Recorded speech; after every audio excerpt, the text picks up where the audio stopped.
باللہ من الشیطان الرجیم بسم اللہ الرحمن الرحیم الطلاق مرتان فإمساک بمعروف او تسریح بإحسان ولا يحل لكم أن تأخذوا مما آتيتموهن شيئا إلا أن يخافا ألا يقيما حدود الله فإن خفتم ألا يقيما حدود الله فلا جناح عليهما فيما افتدت به تلك حدود الله فلا تعتدوها ومن يتعد حدود الله فأولئك هم الظالمون فإن طلقها فلا تحل له من بعد حتى تنكح زوجا غيره فإن طلقها فلا جناح عليهما أن يتراجعا إن ظنا أن يقيما حدود الله وتلك حدود الله يبينها لقوم يعلمون وإذا طلقتم النساء فبلغن أجلهن فأمسكوهن بمعروف أو سرحوهن بمعروف ولا تمسكوهن ضرارا لتعتدوا ومن يفعل ذلك فقد ظلم نفسه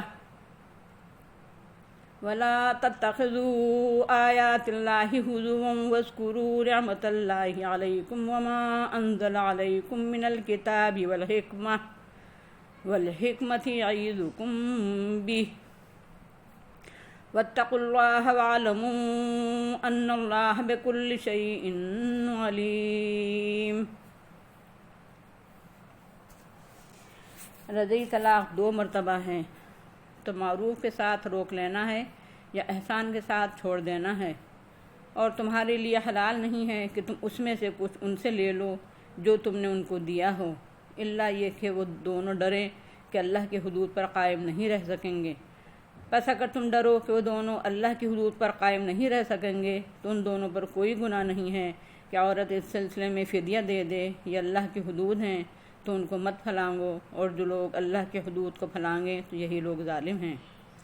پس اگر تیسری بار اس کو طلاق دی تو پھر وہ عورت اس کے لیے حلال نہیں ہو سکتی جب تک کہ وہ کسی اور شوہر سے نکاح نہ کرے، تو اگر وہ دوسرا شوہر اس کو طلاق دے دے تو ان دونوں پر کوئی گناہ نہیں ہے کہ دونوں باہم رجوع کر لیں یعنی نکاح کر لیں، اگر وہ سمجھیں کہ وہ دونوں اللہ کی حدود پر قائم رہ سکیں گے، اور یہ اللہ کی حدود ہیں۔ اللہ ان کو بیان کرتا ہے ان لوگوں کے لیے جو علم سے کام لیتے ہیں، اور جب تم عورتوں کو طلاق دو تو وہ اپنی عدت کو پہنچ جائیں، یعنی ان کی عدت پوری ہو جائے تو ان کو معروف کے ساتھ روک لو یا معروف کے ساتھ آزاد کر دو، اور ان کو ستانے اور ان پر زیادتی کرنے کے لیے نہ روکو، اور جو ایسا کرے اس نے اپنے اوپر ظلم کیا، اور اللہ کی آیات کا مذاق مت بناؤ، اور اپنے اوپر اللہ کی نعمتوں کو یاد کرو، اور خصوصاً اس نعمت کو کہ اللہ نے تم پر کتاب اور حکمت نازل کی ہے۔ اللہ تم کو اس کی نصیحت کرتا ہے، اور اللہ سے ڈرو اور جان لو، یقیناً اللہ ہر چیز کو جاننے والا ہے۔ یہ سورہ البقرہ کا رکوع 29 ہے، جس کی تلاوت کی گئی اور ترجمہ پیش کیا گیا۔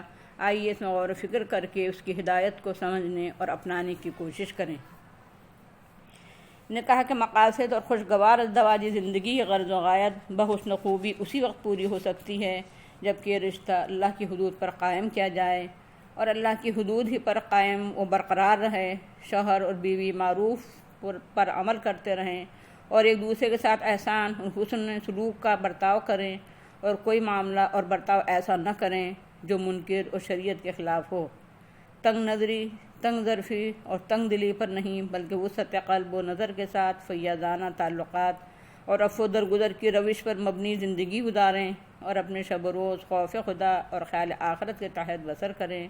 تقوی حدود اللہ سے ہٹ کر زندگی نہ گزاریں، باہم محبت و الفت سے رہیں، نفرت اور بغض و حسد جیسے رقیق جذبات کو باہمی تعلقات میں دخیل نہ ہونے دیں۔ لیکن اگر خدا نخواستہ باہمی محبت الفت کے بجائے نفرت اور بغض اور کینہ پیدا ہو جائے، اور تدارک اور اصلاح اور مصالحت کی کوششوں کے باوجود باہم ملاپ سے رہنے کی کوئی صورت باقی نہ رہے، تو رشتہ نکاح کو توڑ دینا چاہیے۔ لیکن جس طرح رشتہ نکاح کو قائم کرنے اور برقرار رکھنے کے لیے حدود اللہ پر عمل ضروری ہے، اسی طرح اس رشتے کو ختم کرنے کے لیے بھی اللہ کے حدود کی پاسداری ضروری ہے۔ یہاں البقرہ کے رکوع میں طلاق کی قسمیں، اس کے احکام اور ہدایات بیان ہوئی ہیں۔ میاں بیوی کی علیحدگی اور طلاق کا ذکر آتے ہی ایک طرح کی وحشت اور پریشانی کی کیفیت ذہنوں پر طاری ہونے لگتی ہے اور طرح طرح کے سوالات پیدا ہونے لگتے ہیں۔ مثلاً طلاق کی اجازت کیوں دی گئی ہے؟ کیا یہ اسلام کی نگاہ میں ناگوار عمل نہیں ہے؟ طلاق کا اختیار کسے ہونا چاہیے؟ طلاق کا طریقہ کیا ہے؟ طلاق کا اختیار عورت کو کیوں نہیں دیا گیا؟ سنت طریقے پر اگر طلاق نہ دی گئی ہو تو کیا طلاق ہو جائے گی یا نہیں؟ طلاق کا سنت طریقہ کیا ہے اور طلاق کی قسمیں کیا ہیں اور ان میں سے ہر ایک کا حکم کیا ہے؟ طلاق کے سلسلے میں حدود اللہ کیا ہیں؟ حلالہ کیا ہے اور اس کی صحیح شکل کیا ہے؟ معروف کے ساتھ روک لینے، احسان کے ساتھ چھوڑ دینے، فدیہ دے کر گل و خلاصی کرا لینے، ضرار کے لیے روکنے، اللہ کی آیات کے ساتھ ہنسی ٹھٹا کرنے اور ان جیسے الفاظ جو زیر درس آیات میں آئے ہیں ان کا مفہوم اور مطلب کیا ہے؟ ان سوالات کے جوابات سامنے آنے پر انشاءاللہ یہ آیات واضح ہو جائیں گی اور ان کا منشا سمجھنے میں کوئی دقت اور الجھن باقی نہ رہے گی۔ طلاق اسلام کی نگاہ میں کوئی خوشگوار اور پسندیدہ عمل نہیں ہے۔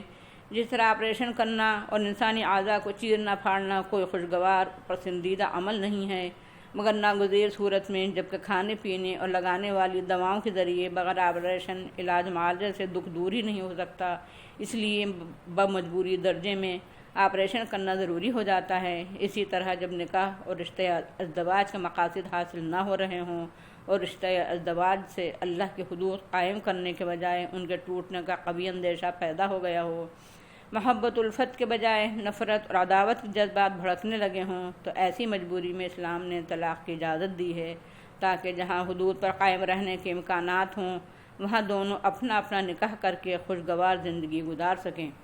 چنانچہ نبی صلی اللہ علیہ وسلم سے منقول ہے کہ اللہ تعالیٰ نے طلاق کی مثل کسی ناگوار اور ناپسندیدہ چیز کو حلال نہیں کیا۔ رشتہ نکاح باندھنے کا اختیار عورت و مرد دونوں کو ہے۔ دونوں کی مرضی، دونوں کی پسند اور اجازت سے گواہوں کی موجودگی میں یہ رشتہ قائم کیا جاتا ہے۔ عورت اپنے نفس کا اختیار دیتی ہے اور مرد عورت کی حفاظت، اس کا نان و نقہ اور دیگر ضروریات کی ذمہ داری قبول کر لیتا ہے اور زندگی بھر ساتھ رہنے کے ارادے سے باہم مربوط ہو جاتے ہیں۔ باہم شوہر بیوی کی حیثیت سے یہ عہد و اقرار اور رشتہ اگر مجبوری درجے میں توڑا جاتا ہے تو اس کا اختیار بھی دونوں ہی کو ہونا چاہیے۔ چنانچہ عورت کو بھی اسلام نے خلا کی شکل میں علیحدگی حاصل کرنے کا اختیار دیا ہے اور بقیہ تمام حالات میں صرف مرد کو یہ اختیار دیا ہے، کیونکہ عورت و مرد دونوں کی نفسیات، دونوں کی کمزوریاں اور دونوں کے جذبات سے دونوں کا خالق زیادہ واقف ہے۔ اسی لیے عورت جیسی نازک بدن ہوتی ہے ویسے ہی وہ نازک جذبات بھی رکھتی ہے اور جلد بھڑک اٹھنے والا مادہ اس میں زیادہ ہوتا ہے، وہ معقول کم اور جذباتی زیادہ ہوتی ہے۔ اسی لیے طلاق کے اختیار اللہ تعالیٰ نے مرد کو دیا ہے۔ ہر عورت پر بیماری کے ایسے حالات گزرتے ہیں اور مرد ایسے حالات سے دوچار نہیں ہوتا، اس لیے عورت کا بھی بھلا اسی میں ہے کہ طلاق کا اختیار اسے نہ ہو بلکہ مرد کو ہو، تاکہ وہ اپنی فطری کمزوری کے باعث جلد اپنا گھر بگاڑ لینے سے محفوظ رہے۔ طلاق در حقیقت حقوق زوجیت سے دستبرداری کا نام ہے، یعنی شوہر کو بیوی پر جو حقوق حاصل ہیں وہ ان سے دستبردار ہو رہا ہے۔ ایک بات یہ بھی ہے کہ نکاح کے وقت بھی مالی ذمہ داریاں مرد ہی پر آتی ہیں اور طلاق کے وقت بھی مالی بوجھ مرد ہی پر ہوتا ہے۔ اس لیے بھی طلاق کا اختیار مرد ہی کو ہونا چاہیے، تاکہ وہ طلاق سے پہلے سوچنے پر مجبور ہو۔ بچوں کا نفقہ، پرورش کی اجرت اور ذمہ داریاں، دوسرے نکاح کرنے کے مصارف، اس لیے وہ بار بار سوچنے پر مجبور ہوگا کہ طلاق دوں یا نہ دوں۔ کچھ لوگ کہتے ہیں کہ طلاق کا اختیار عدالت کو ہونا چاہیے۔ ان کے دلائل یہ ہیں: عدالت ایک غیر جانبدار ادارہ ہوتا ہے، نکاح کا معاہدہ دونوں کی مرضی سے ہوا تھا، اس لیے کسی ایک فریق یعنی شوہر یا بیوی کو نہیں بلکہ عدالت کو اسے توڑنے کا حق ہونا چاہیے۔ اگر مرد یا عورت کسی کو بھی طلاق کا اختیار دینے سے وقتی جذبات سے متاثر ہو کر مرد یا عورت کوئی بھی فرد اس رشتے کو ختم کر دے گا اور اس سے معاشرے میں خرابیاں پیدا ہوں گی، لیکن اول شرعی عدالت ہر ملک اور ہر جگہ میسر نہیں ہوتی۔ دوسرے یہ کہ نکاح جب عدالت پر موقوف نہیں ہے تو طلاق کو عدالت پر موقوف کیوں کیا جائے؟ تیسری اہم بات یہ ہے کہ ذہنی اور قلبی کیفیات اور باطنی جذبات اور نکاح و طلاق کے پوشیدہ اسباب اور وجوہات معلوم کرنا عدالت کے بس کی بات نہیں ہے۔ عدالت صرف محسوس چیزیں اور باتیں گواہوں کے ذریعے معلوم کر سکتی ہے۔ اس لیے اسلام کے خاندانی بنیادوں کو جو لوگ ڈھانا چاہتے ہیں وہ ایسی باتیں کرتے ہیں۔ اسلام نے حدود اللہ، تقوی اور پرہیزگاری، اطاعت خدا اور اتباع رسول پر خاندان کی بنیاد رکھی ہے، محض قانونیت پر خاندان، نکاح اور طلاق کی بنیاد نہیں رکھی۔ عدد کے شوہر اور بیوی میں جدائی کے اسباب کچھ ایسے بھی ہو سکتے ہیں جن کو قانونی اور عدالتی پیمانوں سے نہیں ناپا جا سکتا، اور اسلام خاندان کی بنیاد جس تقدس اور پاکیزگی پر رکھتا ہے اس کے پیش نظر بہت سی رازدارانہ باتوں کو عدالت کے چوراہے پر فاش نہیں کرنا چاہتا۔ اس لیے نکاح اور طلاق دونوں کو اس نے متعلق افراد پر چھوڑا ہے، البتہ اس کی حدود قائم کر دی ہیں۔ طلاق کا طریقہ یہ ہے کہ مرد زبان سے کہہ دے کہ میں نے طلاق دی، زبان سے الفاظ نکال دینے سے طلاق ہو جاتی ہے، اور عدت گزرنے پر عورت مطلقہ یعنی طلاق یافتہ ہو جاتی ہے اور پھر جہاں چاہے نکاح کر سکتی ہے۔ اس سوال کا جواب آ چکا ہے کہ عورت کو طلاق کا اختیار کیوں نہیں دیا گیا۔ اس جواب کا خلاصہ یہ ہے کہ اللہ تعالیٰ نے عورت کی نزاکت، فطری اور طبعی حالت اور اس کی نفسیات کے پیش نظر اس کو اس اہم ذمہ داری سے سبکدوش رکھا ہے تاکہ گھر بگاڑنے کا الزام اس کے سر نہ آئے۔ اگر سنت طریقے کے خلاف کسی نے طلاق دی ہو تب بھی چاروں اماموں کے نزدیک طلاق ہو جائے گی، البتہ اثنا عشری اور زیدی شیعہ حضرات اور امام ابن تیمیہ کے نزدیک صرف سنت طریقے پر دینے ہی سے طلاق واقع ہوگی، اور سنت کے خلاف طلاق دی جائے گی تو نہیں ہوگی۔ جس طرح ایک قاتل بغیر کسی منصوبے اور پلاننگ کے فوری اور جذباتی وجوہات سے مشتعل ہو کر یا نشے میں دھت ہو کر یا ہنسی اور مذاق سے گولی چھوڑ کر کسی کو قتل کر دیتا ہے تو ہر حال میں اس کی ذمہ داری اسی پر آتی ہے، محض اس لیے وہ قتل کی سزا سے نہیں بچ سکتا کہ اس نے سنجیدگی اور منصوبہ بندی کے ساتھ قتل نہیں کیا تھا۔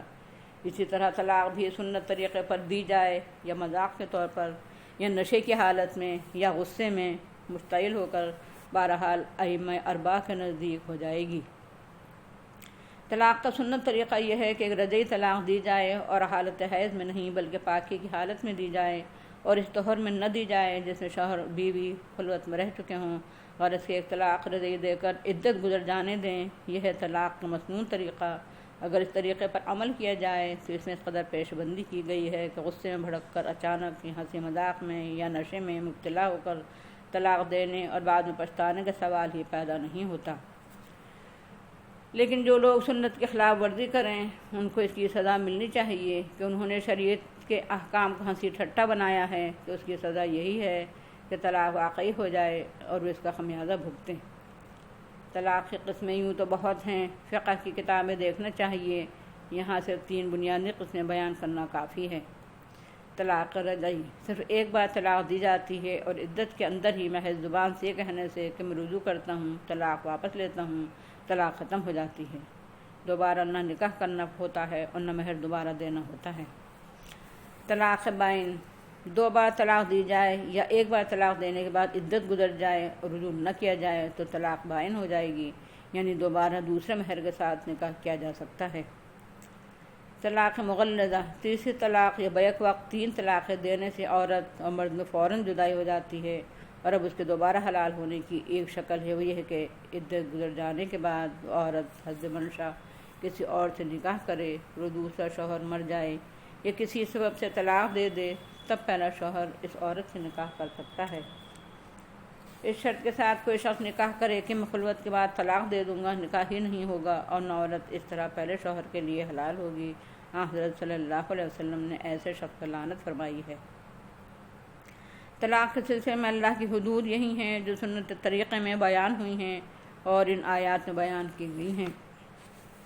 حلال کا ذکر ابھی ہو چکا ہے کہ 3 طلاقوں کے بعد عورت کی عدت گزر جائے اور پھر کسی اور سے وہ نکاح کرے اور وہ بھی اس کو طلاق دے دے یا مر جائے اور اس کی عدت گزر جائے، تب سابق شوہر سے وہ نکاح کر سکتی ہے۔ محض حلال کرنے کے لیے کوئی مرد اس سے یا وہ خود کسی مرد سے نکاح کرتی ہے تو وہ نکاح نہیں ہوگا اور نہ وہ عورت اس کے لیے حلال ہوگی۔ معروف کے ساتھ روک لینے کا مطلب یہ ہے کہ طلاق سے رجوع کرے، مگر ستانے کے لیے نہیں، اذیت رسانی کے لیے نہیں، تنگی و تکلیف میں مبتلا کرنے کے لیے نہیں، کسی ناپسندیدہ بات کا انتقام لینے کے لیے نہیں، بلکہ محبت الفت کے ساتھ بیوی بنانے کے لیے اور حسن سلوک اور اچھا برتاؤ کرنے کے لیے طلاق سے رجوع کرے اور حسب دستور اس سے شریفانہ تعلق رکھے۔ احسان کے ساتھ چھوڑ دینے کا مطلب یہ ہے کہ کوئی ناروا سلوک کر کے مثلاً دھکے دے کر اسے نہ نکالے، بلکہ سابقہ تعلقات کے پیش نظر اس کو کچھ دے دلا کر شریفانہ انداز میں رخصت کرے، جیسے مہمان کو رخصت کیا جاتا ہے۔ رخصت کرتے وقت اس سے وہ سب کچھ چھین لینا جو کبھی اسے دیا تھا صرف احسان کی خلاف ورزی ہی نہیں ہے بلکہ ظلم و ستم بھی ہے۔ اگر اس کا کچھ مال ہو جیسے زیور، کپڑے وغیرہ، تو ان میں سے کوئی چیز واپس نہیں لینا چاہیے، چاہے وہ چیزیں تم نے اسے خود دی ہوں یا وہ اپنے میکے سے لائی ہو۔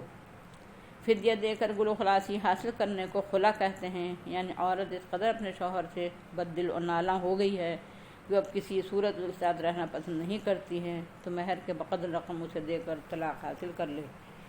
اس طرح طلاق حاصل کرنے کو خلا کہتے ہیں۔ خلا کے ذریعے طلاق بائن واقع ہو جاتی ہے۔ ضرار کے لیے روکنے کا مطلب ہے اسے ستانے کے لیے رجوع کرنا، جیسے عرب جاہلیت میں تھا کہ جب عدت پوری ہونے کو ہوتی تو مرد رجوع کر لیتا اور بار بار ایسا ہی کرتا رہتا تھا اور اس کو بیوی بنا کر بھی نہیں رکھتا تھا۔ اس طرح یا کسی طرح ستانے اور نقصان پہنچانے کے لیے روکنا اور طلاق سے رجوع کرنا جائز نہیں ہے۔ اللہ کی آیات کے ساتھ ہنسی ٹھٹا یہ ہے کہ احکام اور قانون کی منشا کے خلاف استعمال کرنا، مثلاً بغیر شرعی ضرورت کے طلاق دینا یا نکاح اور طلاق کو ایک کھیل بنا لینا کہ جب چاہا نکاح کر لیا اور جب چاہا طلاق دے دی، محض نفس کی تسکین کی خاطر ایسا کرنا اور مقاصد شریعت کو پیش نظر نہ رکھنا در حقیقت اللہ کی آیات کے ساتھ مذاق ہے۔ شریعت الہی اور قوانین خداوندی کی خلاف ورزی سے ڈرانا چاہیے۔ شریعت الہی اور قوانین خداوندی کی خلاف ورزی سے ڈرنا چاہیے کیونکہ یہ خود اپنے اوپر ظلم ہے۔ اس طرح آدمی اپنے کو خدا کے غضب اور عذاب کو مستحق بناتا ہے، اور اللہ تعالیٰ بہرحال علیم اور باخبر ہے۔ وہ جانتا ہے کہ کون اس کا احکام پر عمل کرتا ہے اور کون خلاف ورزی کرتا ہے اور کون اس کی حدود کو پھاندتا ہے۔ وآخر دعوانا ان الحمد للہ رب العالمین۔ السلام علیکم ورحمۃ اللہ وبرکاتہ۔